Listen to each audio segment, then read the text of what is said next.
Hello everybody, welcome back to the Prepared Mind channel. What a day. It's getting hot. It's summer, that's for sure. And it's not only hot here in America, but it's hot over in Europe. Let's talk about it.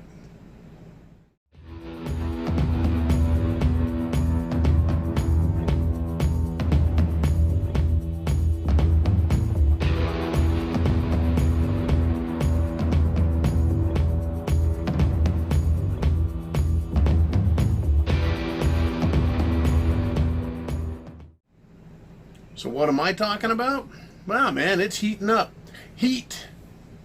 Fire is one of those universal symbols of conflict. And man, did we get some conflict over the weekend. I just want to go over a couple items. My brains are fried, man. I need a rest. I'm sure you guys know what I'm talking about. So let's talk about what happened here in the U.S. over the weekend. Well, that Lisa Page girl. The woman that was the girlfriend of Peter Strzok. What did she do? She testified before Congress about 5 hours worth. Apparently, she didn't know she was supposed to testify for like the past 7 months or provide information. Basically, she didn't know she was supposed to cooperate. Now, do we believe her or do we believe the likes of Peter Strzok and Rod Rosenstein? Right? People above her. Well, you know what? I'm going to give her the benefit of the doubt because they're such total and complete assholes. So what else did she do? Apparently, she was cooperative. Apparently, she provided answers to questions that others would not. What do you think is going to happen right now, today, and all week long? Right? We're going to deal with a lot of stupid. A lot of stupid. It is coming. Who knows what she said. I mean, there's hearsay and reports and leaks, but I'm going to wait to see what the Democrat reaction is, the FBI reaction. And you know what's really amazing about this? Why this is so pertinent to shit hitting the fan is because it's the FBI, the Federal Bureau of Investigation, is standing in the way of justice, of sorting out criminal activity in this nation. Right? When the question comes down to who polices the police, this is where we're at. Who polices the FBI? Congress has oversight on the FBI. Congress does.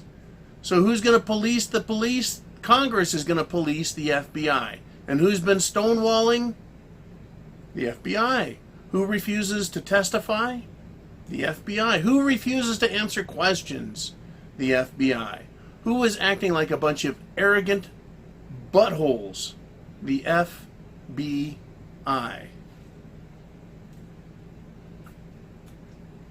It is amazing. We're going to see where this is going to go this week. I tell you what, it's not a pretty sight. Not when the Democrats have faced off against the Republicans. Or rather, I should say, when the Marxists have faced off against those who prefer freedom. This division, this line between everyone, to the left, to the right. And when I say left, I mean communist anti-freedom. And when I say right, I mean people who want the Constitution and freedom. I gotta tell you, it is getting scary. These people are dangerous. Dangerous. And Lisa Page's testimony, because she was cooperative, gives us an idea of where they are at on the other investigations that are going on. You bet there are investigations within the FBI of different people. Right? It's kind of an internal affairs thing. It's coming, though.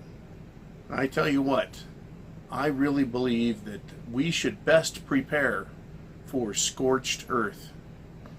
That is the FBI, people like Rosenstein and Stork, pulling the pin on the grenade and just throwing it. Whether it's an explosive grenade or a smoke grenade or a tear gas grenade, we'll find out. So far, they've just been throwing smoke. right? And in some cases, tear gas, because people have just been crying and whining.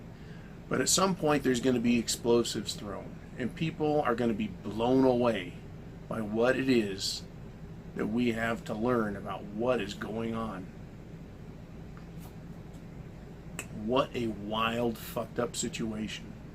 If you are not prepared, you better. I don't like the looks of this one bit. There was no capitulation. There was no contrite behavior. There was arrogance. There was sneakiness. There was obfuscation. If you can name a negative characteristic to a criminal's behavior, we saw it exemplified in Peter Strzok last week. And then this weekend, Lisa Page showed us that apparently they do know how to testify and actually talk. So we're going to find out. Now, that's what happened here in the United States. It's hot. There's conflict. It's coming. Over in Europe, it was quite a weekend.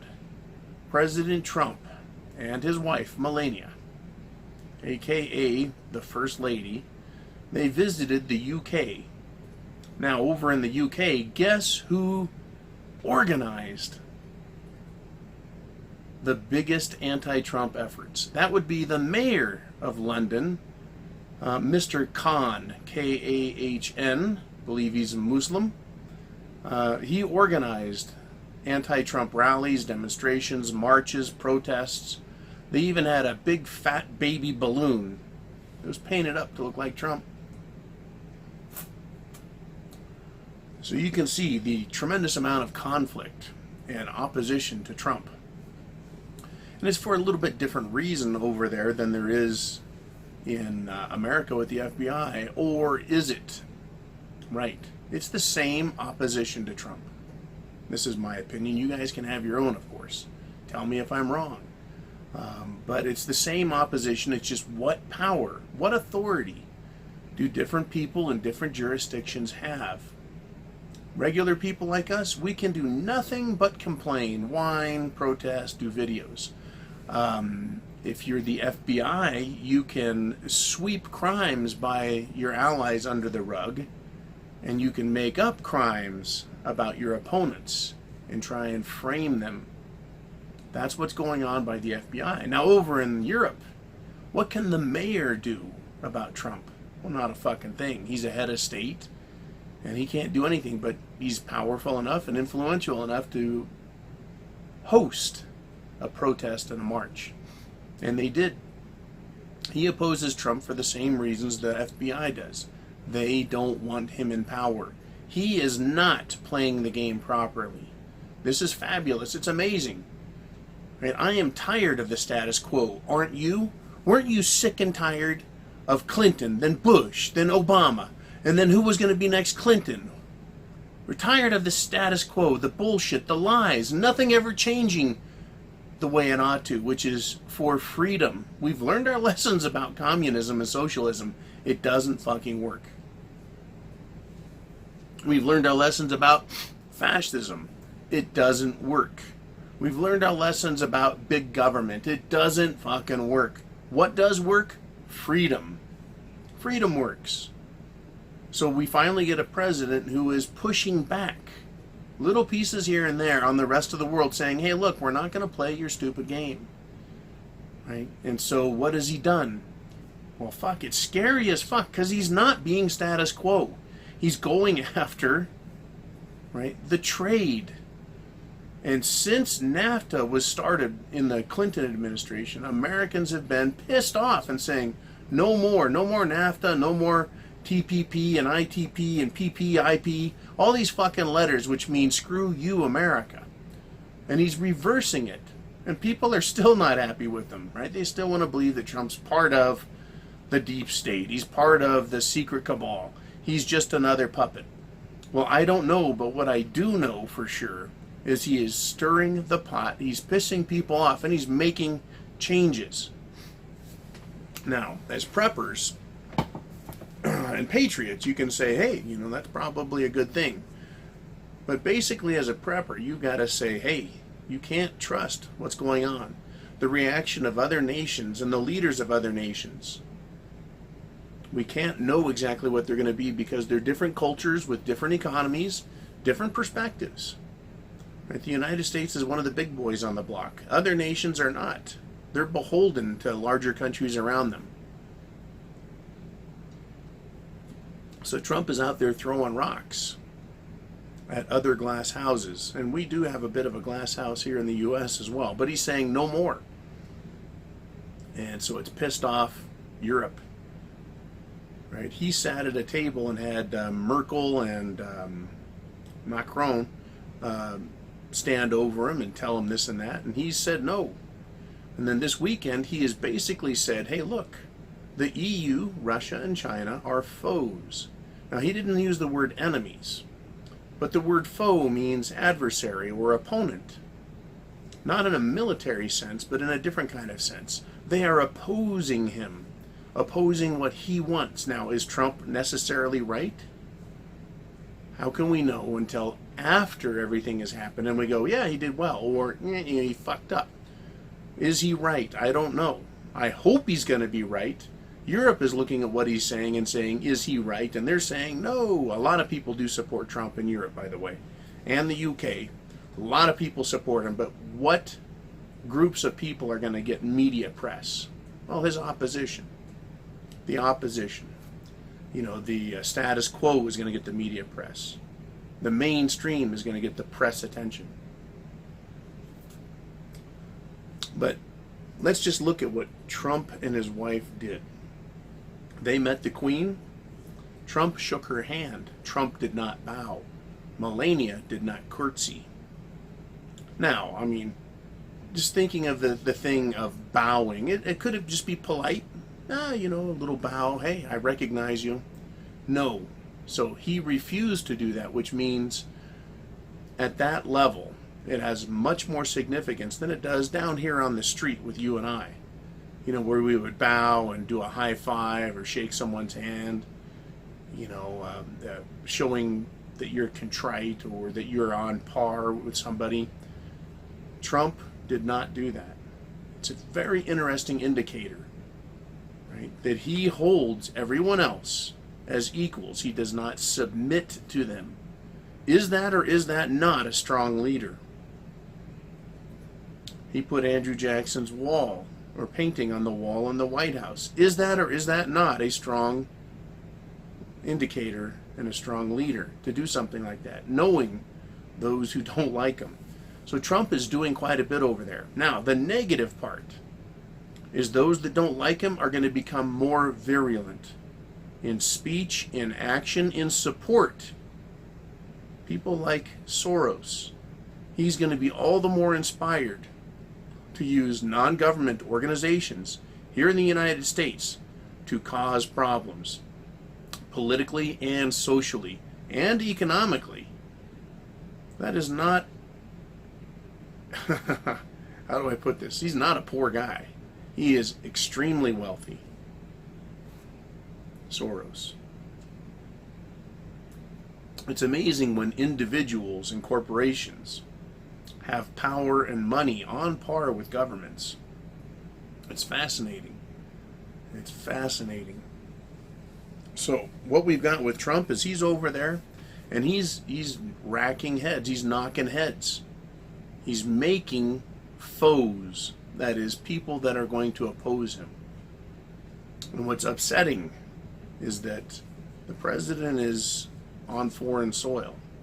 And we have politicians here in America that are not recognizing and observing the most patriotic of decorum at this time, which is to not say anything negative about our president. Right? Barack Obama was my president, whether or not I agreed with him, whether or not I thought he was properly elected, whether or not he was born in America. Unfortunately, he was foisted upon us, and he became our president. You know, we grumbled, we bitched, we moaned, we complained, we protested, but he was still the president. While he was in office, he was the president, yada, yada, yada, right? But we didn't threaten him, didn't want to cut his head off, didn't, you know, you should have saw the severed Trump heads over there in England. These people They are out for blood. They don't just casually say things like they wish the president ill will. They have effigies of his dead body. They want to cut his head off. They may not be able to get to Trump, but they can get to us. Right? When you go to war, I want to use this war example for shit hitting the fan and why we need to be all over our preps and make sure we're well ready. Is in war, when you defeat an enemy and start pushing them back onto their territory, and then you need to go get the leader, what do? You bomb the civilians. You bomb the civilians. You bomb their enterprises. You bomb their homes. You just fucking bomb everything. You want to stop the army, right? The military. So bombing military targets is primary. But also by bombing and killing civilians, right? You turn the civilians on the government. So we can talk about Japan in World War II. The United States dropped 2 nuclear weapons or atomic weapons on 2 cities, Hiroshima and Nagasaki, and killed tens of thousands of civilians, which absolutely terrified the government, the Emperor of Japan, that they surrendered. If Soros wants to have war over here, he could start causing civil unrest on a massive scale. And it would be an act of war on his part against we the people as well as the government. And if enough people were hurt and upset here in the United States of America and they could rightly blame Trump, or the media would blame Trump and try and convince the people that it is Trump's fault because Trump is the foe of Europe and Russia and China. So if they could cause enough civil unrest over here, enough discomfort by interrupting business, supply lines, electricity, food, if they could affect things negatively through what I would consider to be terrorist actions, that would be a way to get the people to put pressure on Trump, to quit, resign, to impeach him, whatever. That's what I think they're going to push for next. The Democrats don't have a political platform that's worth a fuck. What is their platform? Socialism. What is their platform? Communism. Marxism. Stupidism. That's what their platform is. No one wants to fucking hear it. What's the rest of their platform? Anti-Trump. Anti-Trump is their platform. People are getting tired of hearing that. Right now, Trump is doing the best he can in a bad situation. So, when I look at what's going on, what would turn the people on Trump? If we started having terrorist activities over here, collapses or failures in the economy, in the system, that would definitely convince me as a prepper that other people would want Trump out of there. They'd want it stopped. That's really what I see. I see the people would start demanding something be done. Now, an intelligent and informed public would say this is not Trump's fault, so therefore Trump should keep doing what he's doing, and we should go after the people whose fault it is. Now, that's an intelligent and informed people. Preppers are those types of people. Democrats would blame Trump. Moderates would blame Trump. The uninformed would blame Trump. It would take a great deal of communication to get his message out. And as you know, here on YouTube and other social media like Twitter, Facebook, and even Instagram and other sources of social networking, we've been penalized, we've been censored, we've been quieted, we've been shut up. See, what they want to do is that the powers that be want to kill social media that is free so that they can run it, so they can influence it. They don't want you thinking and you being able to get your own information. So if something bad happens, we've got to stay in communication, you and I and everyone, and continue to network, because this is an information war. Trump is going to continue his move through Europe this week. He's going to continue to talk to people. I believe he's going to go see Mr. Putin himself. This is going to be interesting. I really think he and Putin are talking.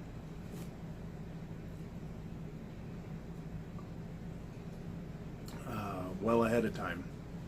Typically, a president, a dignitary, knows what the meetings are going to be about, and they know the results ahead of time.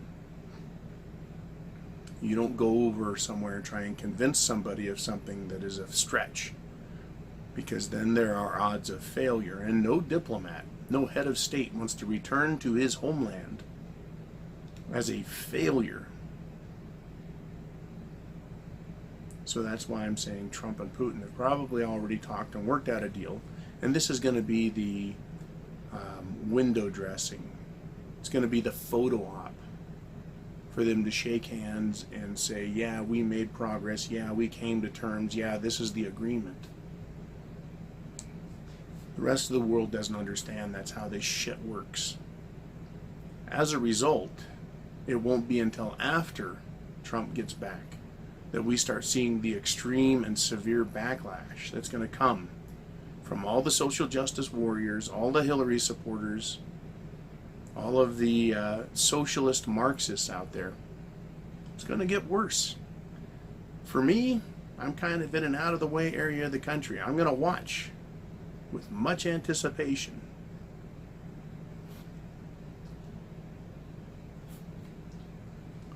You know, I don't wish ill will on anyone. I don't wish for shit to hit the fan, but it's going to.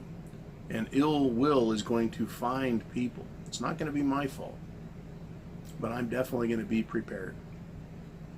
If you've got friends and family you've talked about being preppers with in the past and they didn't understand, keep talking to them, because they just might figure it the fuck out when they see what's coming for them. And I do believe we're going to see an all-out attempt to crash the stock market this fall to make Trump look bad. We're going to see attacks on our infrastructure to make Trump look bad. We're going to see social unrest in the streets to make Trump look bad.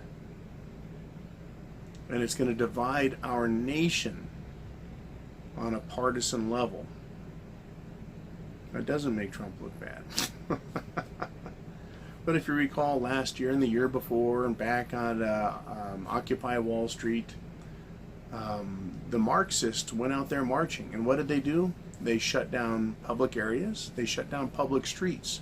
They rioted. They looted. They destroyed public property. They destroyed private property. They attacked free citizens. They assaulted them. They even murdered them. They went out on freeways and shut down freeways. What did the reaction of some people? Keep driving. Some people got hit. Some people got run over. Some people were attacked while in their cars and had their private property damaged for trying to travel freely. You see, the Democrat, communist, Marxist mindset is if they stand somewhere because they are right, they believe they're right, then everyone else has to stop and obey them.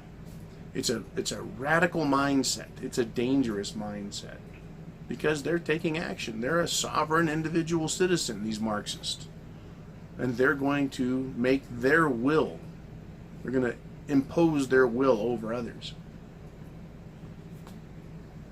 If they try stopping traffic this summer, and Republicans, hillbillies, hicks, rednecks, constitutionalists, badass motherfuckers, I don't care who they are, if they start running these people over, it's going to be a sign, it's going to be an indicator of the attitude, the resentment, the rejection of the Marxists. And it's going to, what? Escalate the tension, the violence, or the violence potential that exists. And that's why you have to be a prepper. Keep talking to those you know who should be, who you want to be preppers, and just say, hey, look, Just get some food. Get a couple months worth of food, pack it away in a closet just in case. Get a case of tuna, a case of Spam, right? Get a bag of rice, a bag of beans. Just tell them the simplest stuff and get them kind of thinking about it. Get them to agree that there's a threat out there right now. A threat of shit hitting the fan like we've never seen. When we have people openly proclaiming that they're Marxist communist and that they're anti-Trump and that they are organizing, it's not a good sign. We've had it happen in the past. Happened in the 60s. You bet. These are radical people. And what makes them radical is their opposition, their diametrical opposition to freedom. That's what makes them radical, and that's what makes us look so radical to them. So please, get prepared. Keep an eye out this week. It's going to get interesting. It's going to get interesting. With Trump out there, we now have a full-blown trade war. Shouldn't the stock market react in a negative way? Shouldn't it? Shouldn't it? Yeah, it should. So we're going to see some interesting activity in the stock market. And as far as I'm concerned, it may go up to 30,000. It may go up to 40,000. But it's going to crash. It has no choice but to crash. Right? Things are not better, things are worse. So how can the stock market get better in any real manner? Right? All right, everybody. Thank you very much for watching. Thank you for supporting me here and all that we do. Like I said, there's a wonderful team out there, and there are teams upon teams of Americans that are doing research and looking into what is happening and trying to read the tea leaves, trying to dig, trying to find information leaks so that they can get the word out. And I'm glad to say that those people are successful. It's because of their successes that you and I have gotten such early warning about shit hitting the fan. So thank you again for supporting us here and for supporting others. And you bet it's going to be a crazy week. Chance favors the prepared mind is yours. You guys be cool. I'll see you tomorrow.